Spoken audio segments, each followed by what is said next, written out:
What happens when your worst fear becomes your reality? Hi, I'm Brent Cassidy.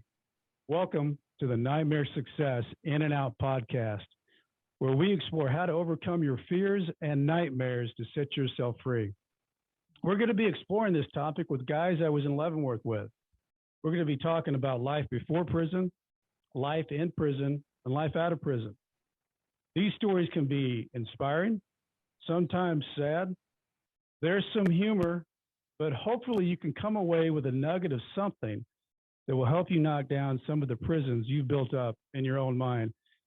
Folks, my guest today is Marc Glover, fellow guy I was with at Leavenworth. We were just chatting before this. Marc actually is from Joplin, Missouri, which is kind of from my neck of the woods. When I grew up as a kid, my family's from Buffalo, Missouri, and then was Springfield, Missouri, and then we finally moved up to St. Louis, Missouri. So I know that whole Southwest Missouri area pretty well. And I still got a lot of friends down there. We go to Table Rock with three of my guys I grew up with, and we just get away for a weekend and try to act like we're teenagers again, which always ends up to be really something where you're sore. I think the last time we were down there, Marc, we skied. We did the jet skis. One of my buddies, Mark Hunter, had this idea that he wanted to do a jet ski for 32 miles one way and 32 miles back. I had a hard time washing my hair the next day. I couldn't hardly get my arms above my head. I bet. I never did the jet skis until this year. And I'm going to tell you what, it's a workout. It is a workout, especially if you're doing it for a while. You know, if you just do it for a little while, it's all right. But man, it can make you sore. And the older you get, I'm 54. How old are you, Marc? I'll be 43 in just a couple weeks. Okay, so you kind of got over the 40s there. So the 40s are good. You know, that's everybody says, well, you hit your 40s, and then all of a sudden you're 50, and like, wow. There were guys when I was a kid, they were 50 years old. I was wondering if they were okay. Right. Yeah, I know. You look back and you're like, when you're a kid, 50's like your grandma and grandpa. Exactly. Now it's just us. It's just us. It's fine. We're okay. Just the body gets older. Right. So Marc, you grew up in Joplin. Tell me about your life growing up as a kid, your family and siblings and what all you had down in Joplin. So it was basically growing up until I was about 7 or 8. It was just me and my mom and my brother. Yeah. My mom and dad, they probably got divorced when I was like 2. Lived together for probably about 3 years after they were divorced. And then he eventually ended up going to prison. And so it was just me and my mom and my brother for a long time. We had an older sister that my grandparents raised. And so Marc, did you have any relationship with your dad at all? I did, what you could have as far as, him being gone. And there's substance abuse in the history. He was a severe alcoholic. He was very, very abusive to my mom. So, things like that, you can try to base kind of a relationship, but there's always those feelings that you kind of harbor. But I loved him because he was my dad. Sure. Yeah. You don't pick and choose your parents. You live with them and grow up with them. Right. So was he away for a long time, incarcerated? On and off. He did about 5 years. He was the kind of guy who'd put him in the halfway house and he'd run off. And he was never one to accept authority. He passed away 51 years old. Oh, that's young. From alcoholism. Yeah, that's young. So tell me a little bit with your mom and your siblings. What all happened what'd you do how was school? What was that like? My mom always did the best that she could do for us. we never went hungry. We always had a roof over our heads. So even though we were poor and we struggled, we still never went without. And so, shouts to moms for being the best mom that she could be and doing the best that she could do. Yeah, holding it together. I'm sure it was tough. School, school for me, I did real well up until I got into like middle school. Yeah. And then I think maybe it was just like the routine of going to switching classes. You have to carry all these different books and all these different notebooks. And even though I was intelligent enough to do that, I did not want to take the time to apply myself to do those things. So really, I tell people it's sad to say, but my last grade of education that I really had good enough grades to pass was the 5th grade. Mm-hmm. I failed the 6th grade and they still passed me. I failed the 7th grade, they still passed me. 8th grade, I got expelled. They still passed me. 9th grade, same thing, got expelled. Went to an alternative school, got kicked out of there. And just, I don't know why. I just had a problem with accepting authority, being told what to do. I did not want to bow down to that. So Marc, when all that was happening, how did that affect your mom, and what was she trying to do through all that with trying to handle? As I've gotten older, I've apologized several times, for having to put her through that. It was definitely trying for her. And at the time I had a stepdad too. So, it definitely caused friction in their marriage between them two, because that's my mom and, she's going to try to stick up for her son. And then, I got my stepdad who's trying to say, he needs to do the right thing. Mm-hmm. And so, it was definitely caused issues, just not in my life, but also, my mom's personal life affected her life as well. It was tough. It was tough. And so 10th grade comes around. I think I went maybe like 2 weeks. I skipped every class. I maybe went to class like 3 times in those 2 weeks. And so obviously I went to school one day. I didn't have a schedule to know what classes I was going to. So I went to the counselor's office and she, punched my name in and all that good stuff and proceeded to tell me that I was not even enrolled to be there. And then if I didn't leave the campus of the high school, that they would call the police. Wow. So she gave me a stack of papers to take home to my mom to fill out to enroll me in school.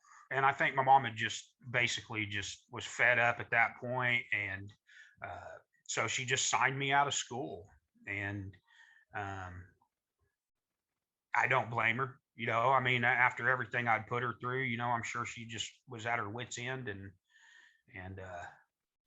that's kind of when I really kind of started getting in trouble. Yeah. Well, I was going to ask you, like, what kind of people did you hang around with when you were going through all this? Oh, definitely. I mean, definitely people doing the same thing I was doing, skipping school, going to friends' house, getting drunk, or smoking cigarettes, or, I really wasn't into drugs at that time. But still, like I said, getting drunk and smoking cigarettes, and, definitely people that not influenced me, because I made my own decisions. But feeling like a rebel, but it sounds like to me, Marc, that you really didn't have any role model or mentor to kind of be your guiding hand, to be that male figure to say, hey, let's get this on the right track here. You've had a few bad years with the school part. Let's see if we can get it straight. Yeah, and that was something I struggled with. I mean, I had a stepdad, but there's always kind of that you're not my dad thing, and so it's kind of instinct, especially for me is to kind of rebel against that individual. you know. But yeah, I mean, that's kind of when I really started like getting on the wrong path and just running the streets and staying out all night and one thing led to another. And yeah, well, we'll get into the Well, story. but I'm curious in that time period, because you'd be what, 16, maybe 16, 17, 15, yeah. 15, 16, 17. Did you, what were you thinking or feeling at that time? Did you know that you were rebelling it up? Did you know that this is not the right path, or did you just kind of roll with the people you were with and this is what we're doing? Yeah, I just kind of roll with it, you know. I mean, I've never been the person to like not know when they're doing something wrong. I mean, I definitely knew right and wrong, um, but I was always the kind of person like I would just do whatever I wanted to do, and then just pay for the consequences later, whatever they may be, if there even was any. Yeah. And when was you know, go ahead. I think at that age, you know, you really are just trying to determine who you're going to be as an individual anyway, Right. you know. So when was the first time that you really felt like you did something and you got in trouble, and tell me about that? I think really the first time that I was like, oh man, like this is like for real is it was probably about the same time. I was probably 14 or 15 years old. I went into a local grocery store and was shoplifting cigarettes and got caught. At that time, you know, cigarettes were out on the shelves. Right. You know, you could just go in the store and grab a pack of cigarettes, throw them in the cart or whatever, you know. And the funny thing, I think about it, I laugh at myself all the time because I got caught by the janitor of all people. You know, it wasn't even an actual store employee; it was the janitor that caught me. But I got arrested and went to juvenile hall and sat there. And I don't really think it really got through a whole lot because I didn't have to stay. You know, I just got in trouble, went down there. They called my mom, had her come get me. And, but I think I kind of was like, oh man, I can't be doing that. I don't want to go to jail. Mm-hmm. So I kind of laid low for a little while, but you know, I mean, eventually it just picked back up and turned into obviously worse things than shoplifting some cigarettes. Well, tell me about that, because I guess you probably just evolved it because you had to make money. Right. What was your step into, you know, being that age and trying to make money? So obviously, you know, at that age, I mean, you know, I had like zero work ethic. You know, I didn't want to have a job. I had tried several fast food places and you know, I just was like, I'd rather be out smoking some weed or drinking some alcohol or something like that. And so just no work ethic. So I would have to find ways to hustle money. My first venture into that was trying to sell marijuana. But at the time I was smoking marijuana too. So my venture into marijuana distribution was unsuccessful as I owed more money than I ever made. Right. You were taking the supply. Yeah. I was definitely dipping in the supply. And so I attempted that for a while. And like I said, I'd have little jobs here and there.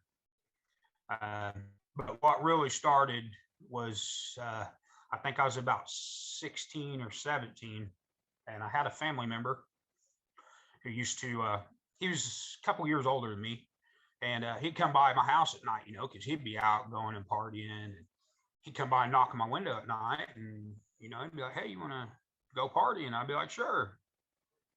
So we'd go out party. Well, one night, he's like, well, we're going to go down to the creek. There's a party down at the rope swing. We went down there and party, whatever. So we stopped at a convenience store before we got there. And he asked me if I wanted to do some crank. And I said, well, I've never done anything like that. And I said, but sure, I'll give it a shot. And So I snorted a line of crank. And at that time, it wasn't even, I mean, it was just dirty, nasty, just not that all of it's Mm-hmm. dirty, nasty. This stuff, who knows what was in it at that time. Mm-hmm. And I remember just the first time I did it, I was hooked. And then I got in. You might explain crank, Marc, for those who don't know what that is. So crank is it's a form of speed. It was just less refined stuff than when I really got into what we were using then. They use stuff like Vicks nasal inhalers and stuff like that to make it. So it was just like I said, who knows, what was in it and what I was putting in my body at that time. But as soon as I done it, I loved it. I loved it. I felt the energy and the euphoria, and it was just like, man, this is great. I've never felt this good in my life. And then I started meeting people that started doing this crank stuff. And my family member, he was getting half pounds of this stuff at a time, and so I just asked him one time if he would front me an ounce of it, and I mean, it was just so fast and so easy. It was like there's no way I could dip into the supply enough to not make any money. Mm-hmm. And then that just progressed into doing crank and selling crank. And then eventually I ran into this man who lived over in a town next to me called Galena, Kansas. I don't know if you're familiar with that place or not. I've heard of that place. A very small place, very stuck in time place. But I think it was, let's see, I was probably 17 or 18. So I would say it was either 95 or 96. I met this man. His name was Dave. And the first thing that anyone ever told me before we ever went to his house was, hey, we're going to go to this guy's Dave house. Just let you know, he killed somebody. Well, I'm 17. I never been around nobody that killed people, I mean, that's a big thing. That's just way out of the realm of anybody that I've ever hung around or spent any time around. Mm-hmm. And we went out to his house, and that was my introduction into the manufacturing of methamphetamine, cooking meth. I'd never been around it before. I'd never seen it. And this guy was doing it. And my family member actually left me at this man's house by myself. And I was scared to death. I mean, what was he like, Marc? What was the guy like that you were with? He was very quiet, a very quiet individual. Obviously, a very paranoid individual. I would like to elaborate, though, that the man that he did kill, it was in self-defense, but still, I mean, you don't think about that at the time. You're just like, this man stabbed someone to death. That's crazy. Right. And so I think after that, it was probably me and my family member, we kind of dabbled in cooking meth, learning things here and there and picking it up, trying different things. And then eventually we ended up getting it down to where we kind of perfected it to where it was just great stuff all the time. And when you get into hustling like that, you meet so many different people. Mm-hmm. I tell people I've been with people that's had hundreds of thousands of dollars, and I've been with people that's had no money at all. Right. In the same day. Right. There's no limits and no prejudice on drugs. Right. It don't matter. Like I said, I mean, you could be a multimillionaire or you could be homeless. Right. It just matters. Yeah. So Marc, when you got into doing this to the point where you got good at it, and you could make it. The distributing part of it, was that, did people know that you were doing this so that it was easier for you to distribute that out, or did you have to go out and work that to the point where they knew you had the product? Well, Brent, I'll be honest with you. It was, I'd had so many quote unquote friends in my circle um, that it just sold itself. I mean, I never had to really go out and hustle to sell it. It was, as soon as I had it in my pocket, it was gone. So, Marc, walking through that and seeing that come to basically a business that you're manufacturing, you're making it, you're selling it. When did everything come down on you? When was the knock on the door thing where you knew something bad was going to come down? So how it really went is I had started cooking the meth, and I cooked it for quite some time. I would say probably 4 or 5 years. Okay. And then the state of Missouri, what they started doing was they started making it where it was harder to get the things that you needed to get to manufacture methamphetamine. They don't want it done in the United States. Right. And so I started noticing this stuff that was coming in, and people were calling it ice. And it was nothing that I had ever seen before. It was like big shards of crystals, like almost like quartz crystals is what it looked like. And I started seeing more and more of it coming around. And I was hanging out with some people who knew a Mexican guy. And I got to know this Mexican guy. And it was so hard to produce my own drugs that I'm looking for something, an easier option to still hustle and make money. So I met this Mexican guy, and he started fronting me this ice, cheap. I mean, it's so cheap. It was just like, I don't know how I can't make money. And it was, it was good product. So you got, was it like quality meth? Yeah. I mean, it's a form of meth. I don't know much about it, to be honest with you. But it is speed. I'm sure most of it's manufactured down in Mexico. But yeah, I don't know anything about like the process of how they make it or anything like that. But Marc, I'm curious, when you're involved in all this, are you yourself addicted to the product? So you're taking it, selling it, distributing it, and it's all a rush. It's all an adrenaline rush of, yeah.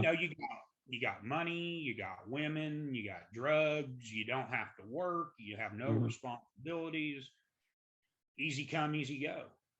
Did you ever run into a situation where you thought you were close to getting caught before you got caught?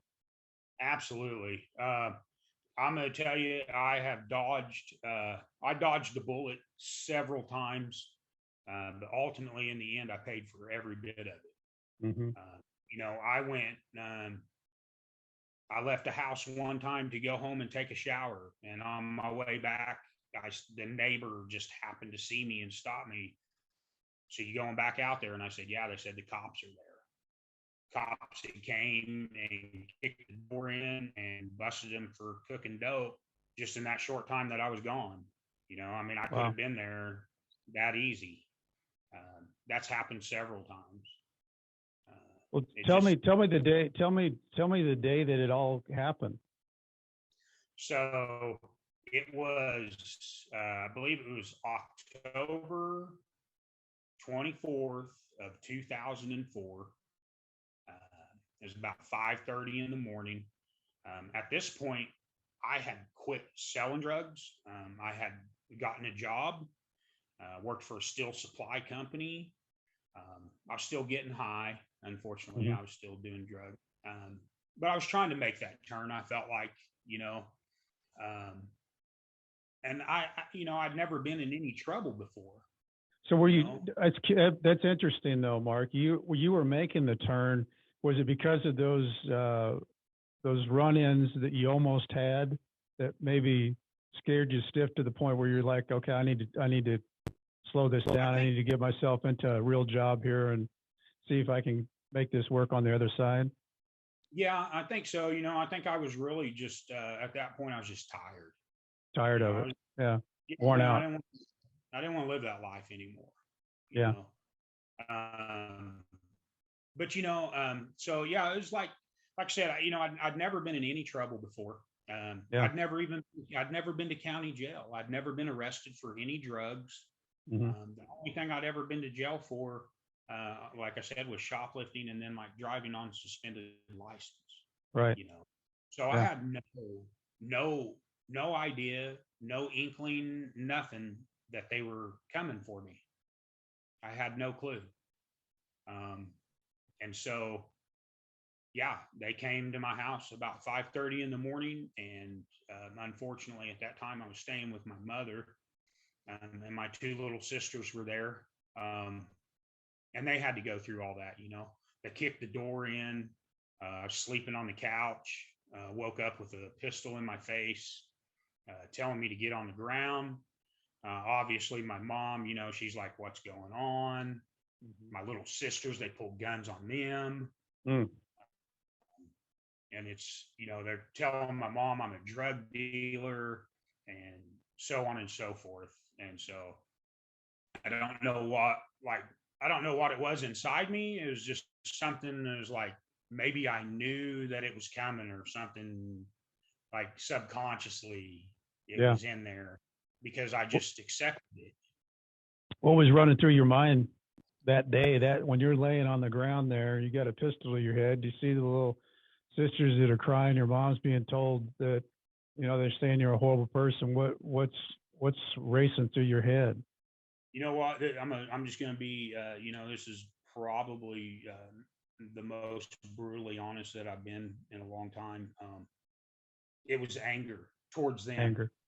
no shame for what I did, um, no regret for them having to go through that. It was anger towards them uh, because I cared about myself more than anything else at the Hmm. time. But that's what drugs do to you. Yeah. Yeah. And so they arrested me, um, and took me to Springfield Federal Courthouse. Uh, my mom had called up there and asked them, how can she get me out? Or they said, man, they told my mom that I would be released that same day. And I was like, there ain't, they told me the same thing. I'm like, there ain't no way. Why would you go through all of this to send in the DEA, the FBI? You put in all these man hours to come to my house and arrest me just to let me go the same day. Um, so I sat in the federal courthouse in the holding cell for several hours. Had to do an interview with a gentleman named Brian Campbell, who, out of all the Federal Bureau of Prisons things I had to deal with, that man was a very good man. He was Okay. a pretrial officer. But they just basically ask questions about leaving the country, if you have a passport, and really the way you answer them questions determines on if they're going to let you go that day or not. They determined me not to be a flight risk. So I went into the courtroom that day and signed more or less like an OR bond, and they let Hmm. me out that day. And Okay. I couldn't believe that I was a free man after all that. Hmm. Um, and then that just started the process of dealing with these people for 14 years of my life. Because I got in trouble in '04, and they put me on what's called pretrial release. Um, and I just was always knew that I was going to prison. And so I didn't change my life at Mm-hmm. all. Um, I was doing drugs. I was at people's house that was cooking meth. I think, unfortunately, I hate to say it, but one time I even went out and helped a guy steal a four-wheeler. Um, it was like, what are you going to do to me? Mm-hmm. I'm This is all only, after. This is all after they broke down your door. yeah, this is all afterwards. And so I'm on pretrial. Obviously, I'm still getting high, so I'm giving them dirty UAs. Then I found at the head shop, I found this synthetic urine that you can buy and you mix it with water. And I had this whole set. I mean, it's just sad, really, when you think about it, the lengths that people will go Mm-hmm. to continue to just get high. Mm-hmm. I had this whole setup of this little pouch that I could put under my arm that had like a hose that would run down to my genital area, and I could just push a button and it looked like I was peeing. Wow. And I bet you I did that 30 times with them. And finally, I gave them too many dirty UAs and they violated me. I remember the day before I was going to court for a revocation hearing, I was still doing drugs. I stayed up all night the night before. And I remember I went to the courthouse and met my attorney there, and it was just all over me. My attorney even asked me, she's like, "Are you on drugs?" And I said, "Yeah." I said, I said, "What are the chances of me going home today?" And she said, "Probably none."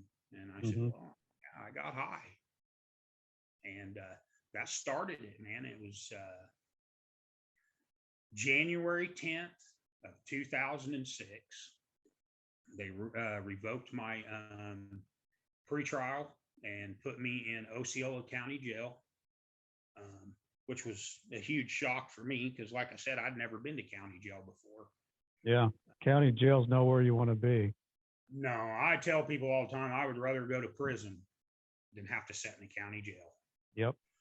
And then I was in Osceola for a while. I bounced around to 3 different county jails in 5 months. I think I moved 5 times in 5 months. Boy, that's a lot of having to set up and meet new people and figure out where your space is, and that's Well, that's torture all in itself. yeah, and I mean, anybody that's been to county jail, they know, especially as a federal hold, uh, they just at the middle of the night tell you pack your stuff, you're leaving in the morning. Yeah. And no idea where you're going, Yeah. and had to do that 5 times. Um, and I think it was June 7th of 2006 was my sentencing date, and went to court and sat there. And my attorney had told me that I would probably get 11 years and 3 months. Well, they do those PSIs, pre-sentence investigation, and that really determines on how much time you're going to get. Sure. Well, my charge, I knew I was going to get at least 10 years. I mean, that's the minimum I could have got. I couldn't have got any less. So when she told me I'd get 11 years and 3 months, I signed the plea bargain because that's what I thought I would get. And went to court and they gave me 168 months. Wow. There's 14 years. A lot of time. A lot of time. And, I mean, I never in my life would have thought a first time nonviolent drug offender could be sentenced to 14 years in federal prison. So what happens after that, Marc? You get 14 years.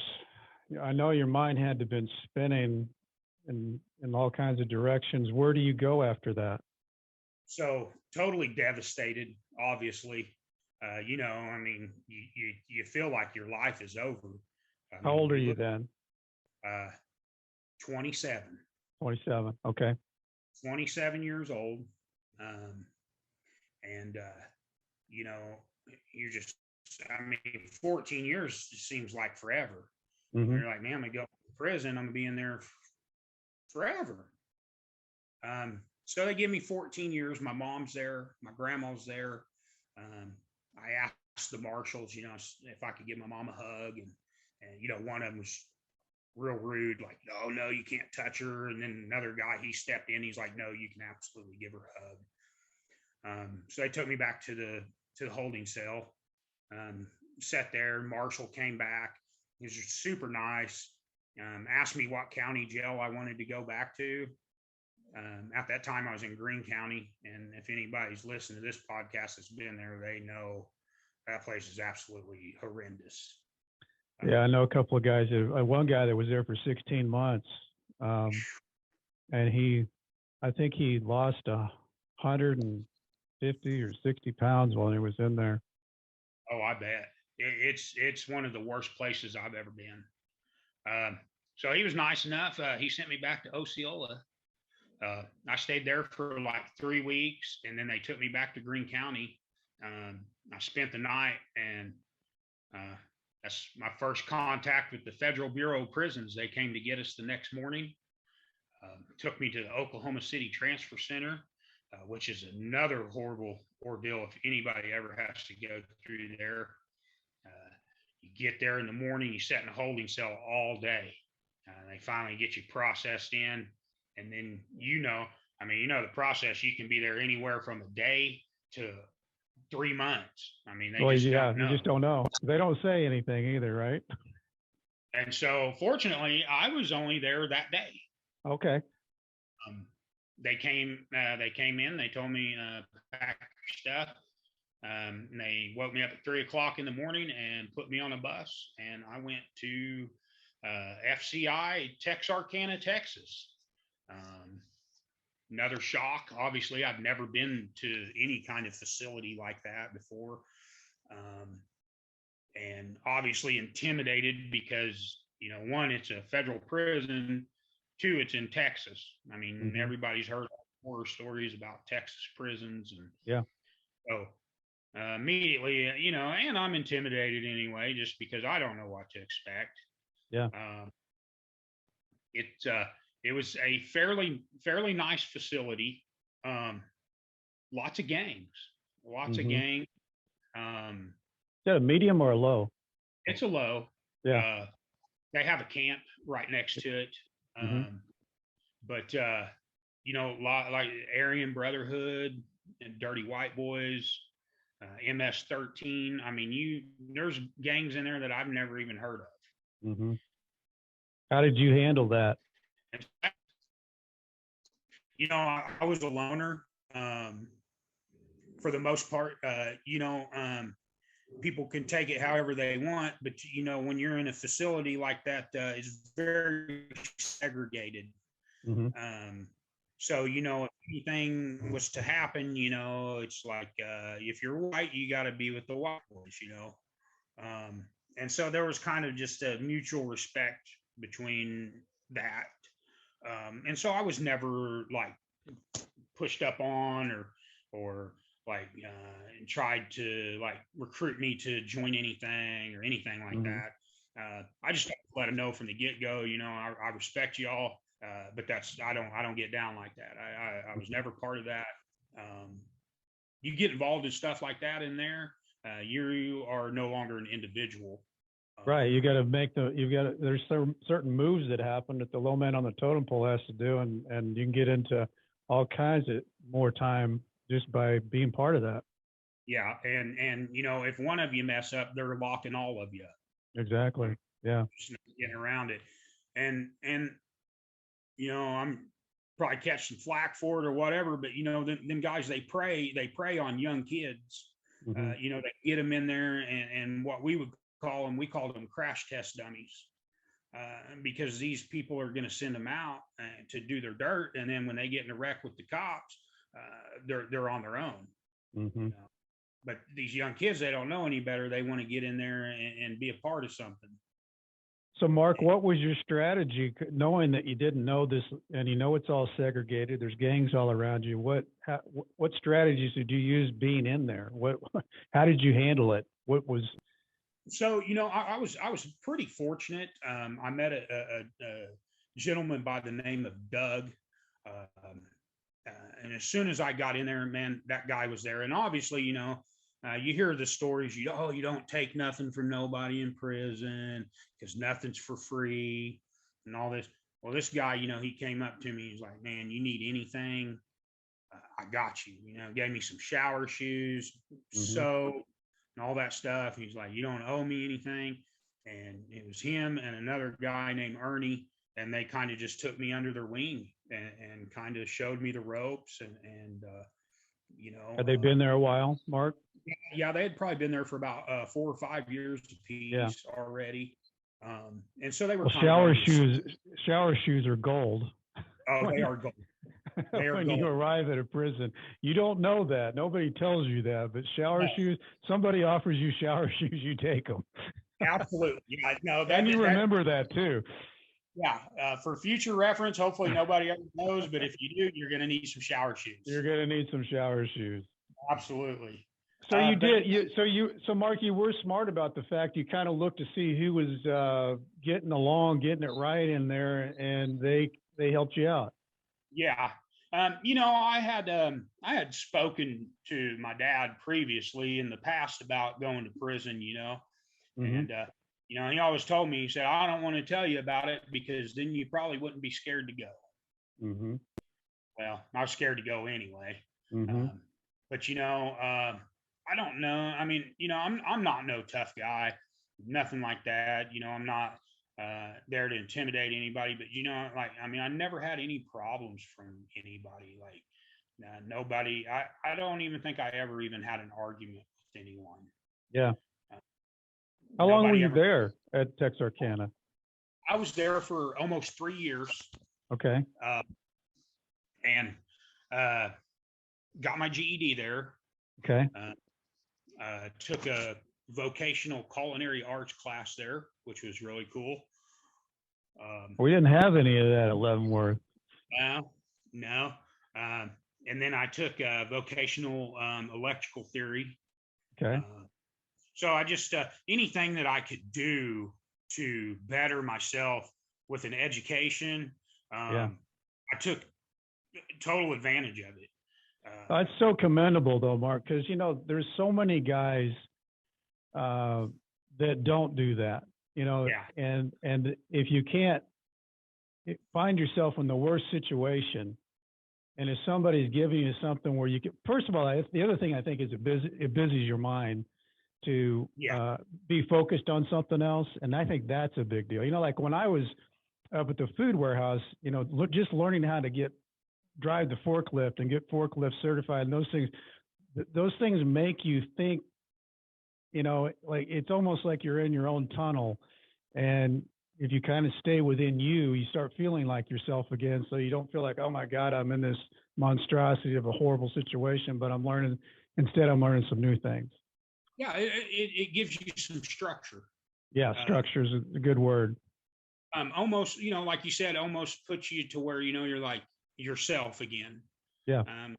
You're not, even though you're under their eye, you're still you. Mm-hmm. And I think that's where a lot of people in prison get lost, is they feel like they're lost. They can't find themselves. And it's hard. I know it's hard. Like, I used to kind of be like, oh man, that guy only got a year and a day. What's he complaining about? But in hindsight, a year and a day is too long. A day's too long.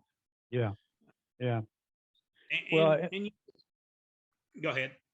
No, I was just going to say that's, it's a lot of it too is that you don't know until you know. And, whether, and all those people do their time differently too. And like you're saying, some people get completely lost in the structure of the system. They call that institutionalized, where they are afraid to step out of anything, and they're just in this bad, terrible rut, and they need to just slip further down into that rut. And one of the things you're talking about is you're looking at 14 years, you're in a bad place, but you took advantage and got a GED and started doing things that you could get some skills on, and that had to start making you feel better, like you're making a difference in your life, even though you're in a bad situation. I'm gonna tell you, without a doubt, 100%, I gained more to make my life more beneficial for my family, my kids, and myself in prison than I ever did as an adult before that on the streets. Yeah. It gave me that I how needed. long? So you were there in Texarkana for 3 years. Where did you go after that? I went to Leavenworth. So that you were 3 years there, and then you went to Leavenworth. Okay. So I was about 3 years in, and they told me that my points were low enough that I was camp eligible. Okay. And so if you transfer from a low to a camp, they ask you where you want to go.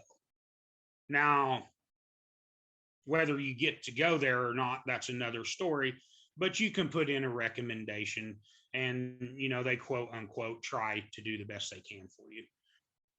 So I had put in to transfer to El Reno, Oklahoma, because several of the gentlemen that I was incarcerated with in Texas had transferred there.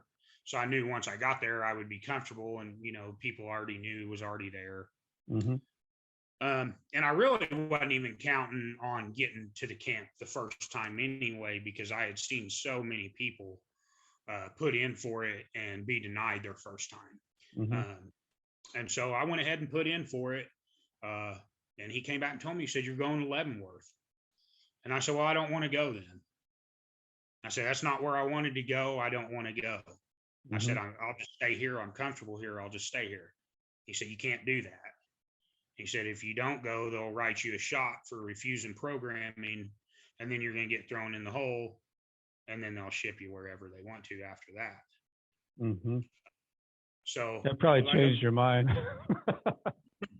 And so I was like, "Okay, well, let's do it then." Mm-hmm. And so they gave me a date. They're like, 3 weeks, you're leaving. So that date comes. I'm like, man, I'm ready to go. They tell me, "You want to go to the chow hall and eat dinner before you leave," because they actually gave me a furlough. They took me to the Greyhound bus station in Texarkana, Arkansas, and dropped me off with a bus ticket to go to Leavenworth, Kansas, all by myself. I still, at that time, I think I still had almost 9 years to do. Wow. And they kept telling me, you know, they're like, "Well, we're only going to give you like $15 to eat on, you know, so you might want to eat dinner." So I get up to the R&D to get taken to the bus station, and I think they gave me like $112. Wow. I was like, "Man, why are you?" I didn't say anything. I just folded it up and put it in my pocket. So it was really weird how it all happened. I got on the Greyhound, which, you know, after 3 years of being incarcerated, which was weird anyway, people obviously are looking at you in your sweats and your white T-shirt and know you're probably coming from prison. So yeah, got on a bus and rode that thing, and it actually stopped here in Joplin. Wow. Stopped at the Greyhound bus station, and my mom and my brother and his wife and their baby met me up there. How was that? I wouldn't even go outside. Had you seen them for 3 years? Yeah, they come to visit quite often. Okay. But I wouldn't even step outside that bus station. I did not want any kind of temptation. Yeah. To not get back on that bus and go. Yeah. So get back on the bus, drive all the way from Joplin to Leavenworth, get to Kansas City. I got to the Kansas City bus station, and that's why they gave me so much money, is they were expecting me to call a taxi from the Kansas City bus station to Leavenworth. Well, it just so happened when I got there, the town driver was dropping someone off at the bus station. And he's like, "Hey, are you going to Leavenworth?" He didn't even know me. He just seen me in my sweats and he just knew. Yeah. And he knew. He's like, "You going to Leavenworth?" And I said, "Yeah." And he said, "Get in." And I still had a lot of cash left over, so I gave it to him. So when I got down to the camp, he could give me a bunch of books of stamps. Yeah. Which he did. You know, as obviously, you know, in a new place, the dude's like, "Give me some cash." Like, well, I don't know if I can trust this dude, but anyway, I'm gonna have to give it back to them if I don't give it to him anyway. So sure. No, I was smart. but he told me, he said they're going to throw you in the hole. And I said, well, why are they going to throw me in the hole? If I had to wait 3 weeks before I transferred, they make you wait so your paperwork can get there before you do, so they don't have to throw you in the hole. And he said, well, because of the H1N1 at the time, and I had gotten a furlough, I had been out in public, they had to quarantine me. And I'm going to tell you right now that is the most intimidating, the most horrible experience that I had the whole time. Obviously new to Leavenworth. And if nobody's ever seen Leavenworth prison, the big house is very intimidating. I don't care who you are. You can be the hardest hardened criminal you want to. You're going to have some intimidation when you walk up on that place. Yeah, I agree with that, Marc. And they took me into R&D, and they said, we're on shift change, so you're probably going to be sitting in a holding cell for a while. So I sat there, and then they came and got me. And did you ever walk through the big prison, Brent? Well, I did one time when they had a lockdown, and I was working at the food warehouse, and so I had to go in with the CO with the food truck, and we had to deliver the bag nasties we had to deliver all those out, and it was the creepiest, weirdest looking place. I mean, the shiniest floors you'll ever see, and those inmates walk on both sides of that. They can't walk in the middle. It was really weird. It was like you were from outer space or something. Yeah, and I was going to mention that. I was going to tell anybody, if you ever go there, do not walk on the bricks. The bricks are not made for inmates to walk on. And if you walk on them, they will put you on that wall, I promise. Mm-hmm. So that was intimidating to begin with. They're like, you do not walk in the middle of this hallway, da-da-da. I said, okay. So they took me through like a lieutenant's office and out that and into another building, and then took me downstairs into this building. And it was the closest thing that I could ever imagine a dungeon being like. Like, it's no exaggeration. I'm not trying to church it up any. Very skinny hallway. And then they had your typical jail door with the beanhole on it. When they unlocked that, it was a set of bars and another set of bars.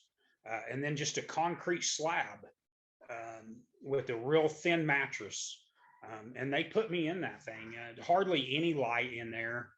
There's a window, but you know how those windows are. They're just, all fog. You can't see out of them or nothing.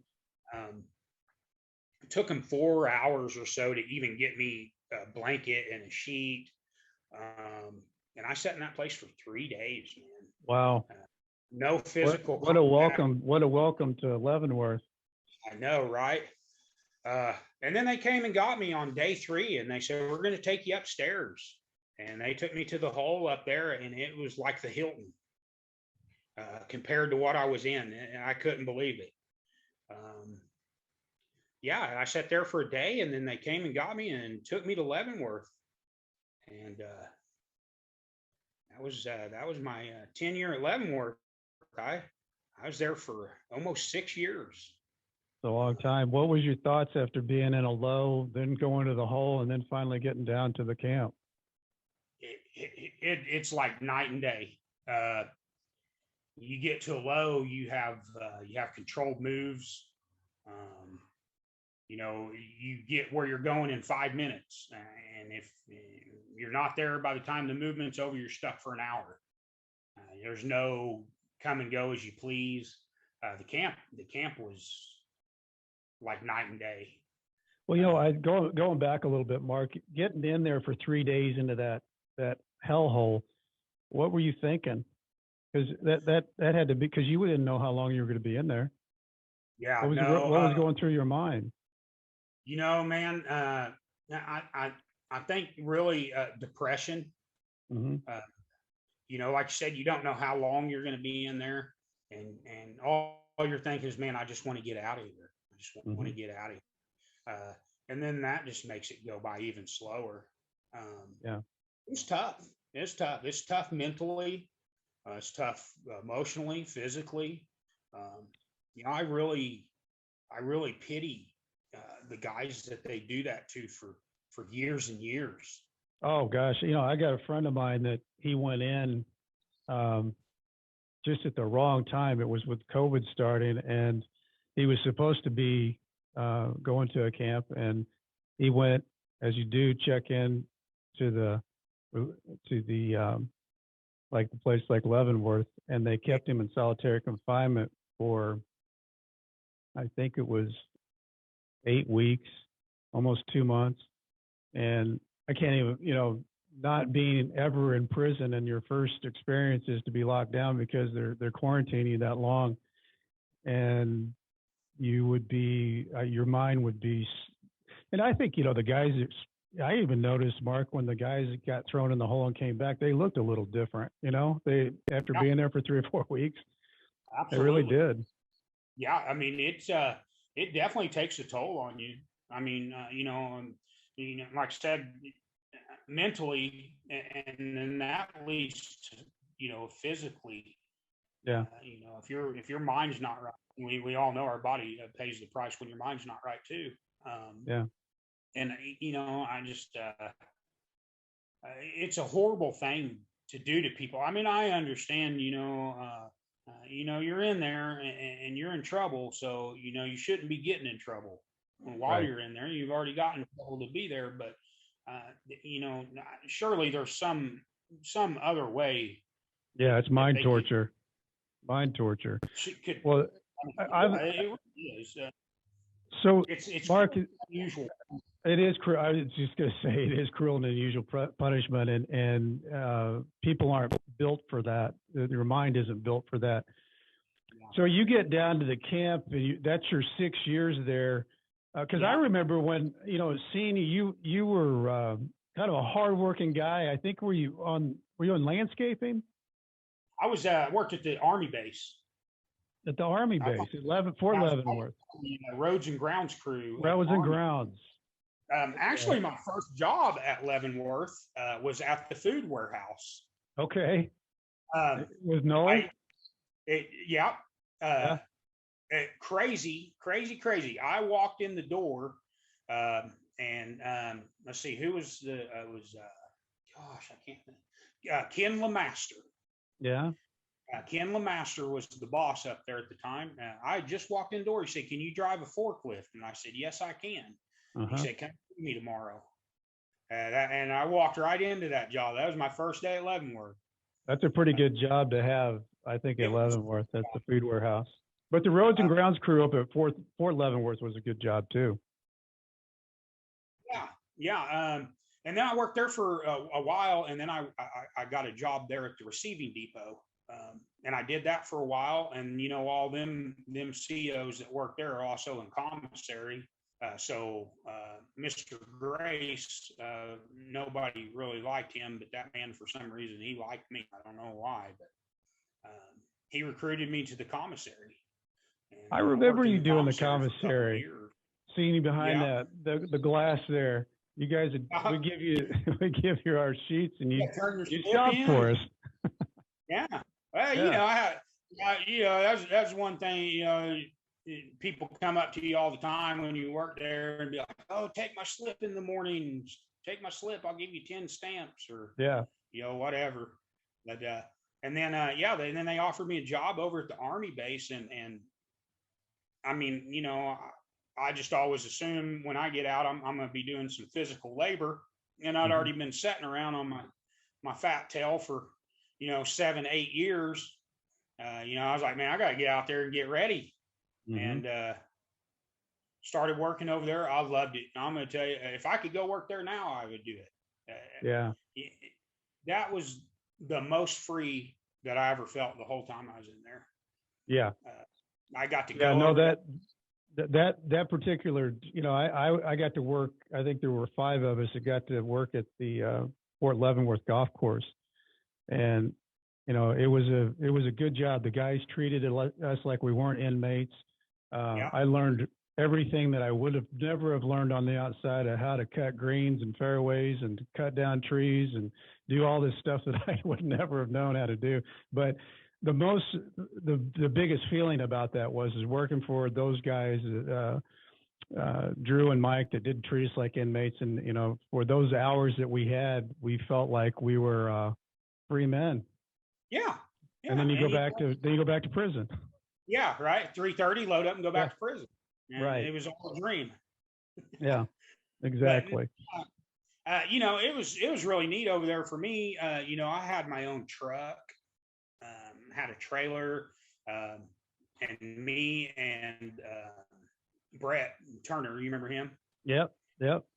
He worked with me. So him and I would load up our lawnmowers, we'd just go out and cut grass all day. But yeah, I just got towards the end of my time and took that drug program to get the year off.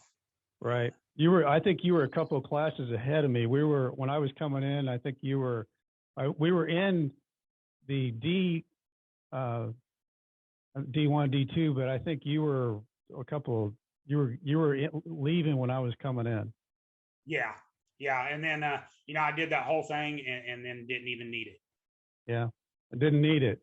Yeah. Eric Holder and Barack Obama came through and did the point reduction. Yeah. And so I knew that it also entailed 4 months of aftercare when I got out. So I just signed out of it, even though I completed it in there. Right. 9 months. Yeah, I just signed out of it before I left. I told Dr. Wells that I didn't need it. And So, Marc, tell me now. You finally get to the end of this. You've taken classes. You got your GED. You're basically mowing the Army camp over at Fort Leavenworth. You're close to the door. What are you feeling? Fear. Yeah. Total and utmost fear. And what's going on the outside with your mom and your family and all that? Not a lot changed. Okay. Obviously they lived their lives and little kids pop up here and there and stuff, but like my mom, she maintained the same household and everything on her own. She done good, bless her heart for that. I was scared, Isn't that a funny phenomenon though, how that happens? The fear of getting back into society. How will it be? How will I be? What's going to happen? Yeah. I lived my life the same way every single day for 9 years and 7 months. Yeah. To just say, hey, time to do something different. Mm-hmm. So I was scared. I was scared. I was scared to go to the halfway house. I didn't know what to expect. But shout out to Alpha House in Springfield, man. They were awesome. That's great. My first day there, they gave me a pass to go have dinner with my family. That's fantastic. So I was there, so they passed that deal and Eric Holder and Obama. You're supposed to get 180 days halfway house. But it put me so close to the door that I only got 60 days, which was really beneficial for me because I was only at the halfway house for 2 weeks before they sent me to confinement. And then Springfield, they had a deal for a while. Even if you were on home confinement, you still had to pay them part of your pay. Yeah, it's like 25% of your gross pay. Yeah. But they actually cut that out a couple years ago. If you're on home confinement, you don't have to pay them, which I always complained about it anyway. I said, I don't know why I'm paying y'all anything if I'm not staying here. Right. But I was there for a couple weeks and then came home. They told me I had to have a job before I could go home. And so my oldest sister's husband, his parents owned a restaurant. I hate restaurant work, but at that point, I'm not too good to work anywhere, especially if it means to go home. So I worked there, and I worked there for a couple weeks, and then, like I said, before I got locked up, I was working at a company called Boyd Metals, which is a steel supply company, and I worked there up until the day that they revoked my supervision. Well, even though it had been 10 years, when I got out, one of the guys that used to work there was a supervisor, and he's actually the foreman. I just went up there and told him, I said, man, I need a job. I said, I can't do the restaurant thing. It's not for me. And he gave me a job. That's great. And I worked there. For almost 4 years. Mm-hmm. Just got tired of management, and spontaneously decided to walk out on them, which was very scary also. Yeah. And then I bounced around a couple jobs here and there, and found a job with my sister-in-law's uncle.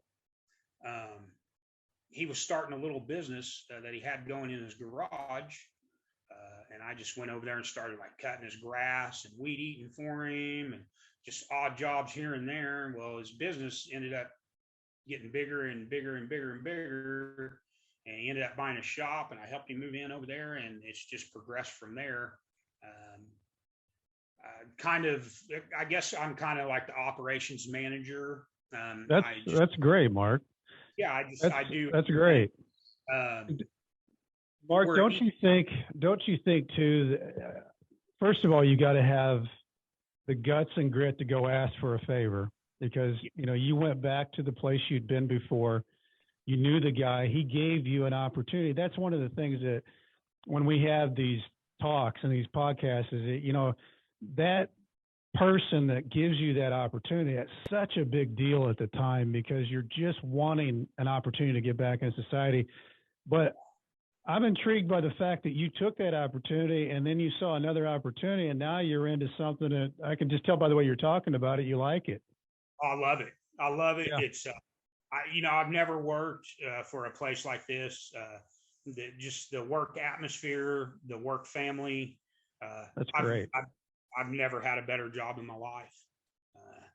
That's fantastic. We're e-commerce. Yeah. We do everything online, so we're not open to the public or anything like that. And I don't have to go out and kill myself every day. Do the hard labor.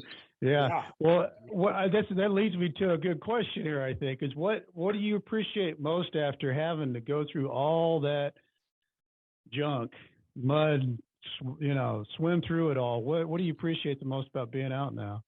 The thing that means more to me than anything in my life is my children and my family. Yeah. That really means more to me than anything. That's what you value. That's what kept me clean and sober in prison. Yeah. It's what kept me clean and sober and on the right path so far for the last 6 years I've been out. That's fantastic. January, I haven't touched drugs for 16 years. It's a long time. And, everybody's like, oh, well, you were locked up for 10 years. Well, I don't know if you know what. You can find this stuff in there if you're looking for it. Now, I'll tell you, I've seen people smoking glass pipes in there. Yeah. You can get anything you want in there. Yeah. But I always looked at it like I already made that mistake, and right. To get away with it or not, why take the chance of smoking a little something, and then the routine. Glover, report to the bubble. Yep. Drop a UA on you, and then what do you go tell your family and your kids? Embarrassing. It's very embarrassing. I didn't learn anything. I'm still doing the same thing. Yeah. It's just not. Well, Marc, I like the story because you went through, a hard growing up stage. You got the hardest. They sent you to 14 years, and you had to go through some really bad places, but you used that time to better yourself. And I can just tell by the way you're talking now, you feel good.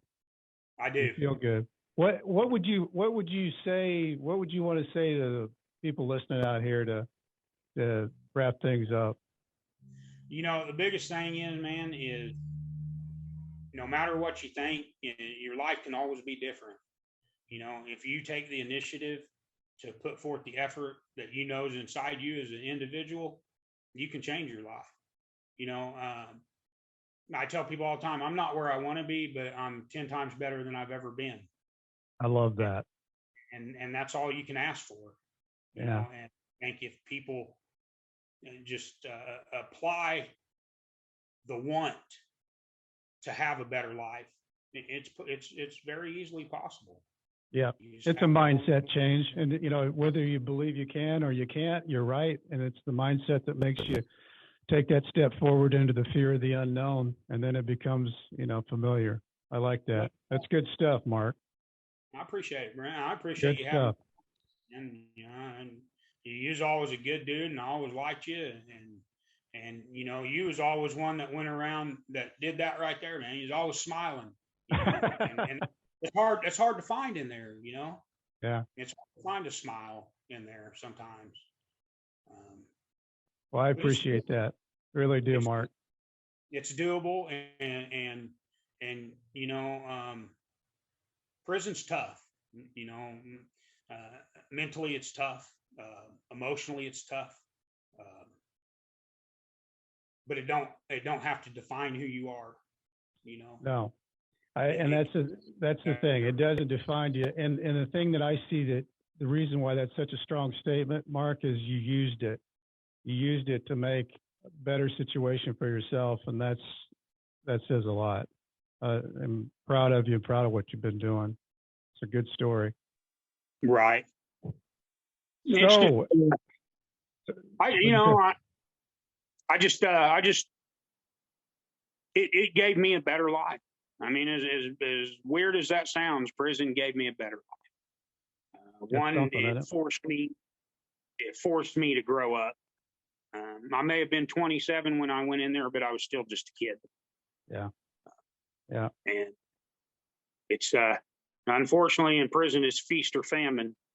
You know, if you go in there and people think they can take advantage of you, they will. Absolutely. You got to know where you stand. Then they know where you stand. Right. And you know, and that's why really, you know, people that only had to go to Leavenworth, you know, I'm happy for them people. I'm happy because you know that place is pretty laid back. We took everything we had and made the best of what we had, and that's all you can do. That's all you can do. I think we'll end it there, Marc. That's a good way to end it. All right, everybody.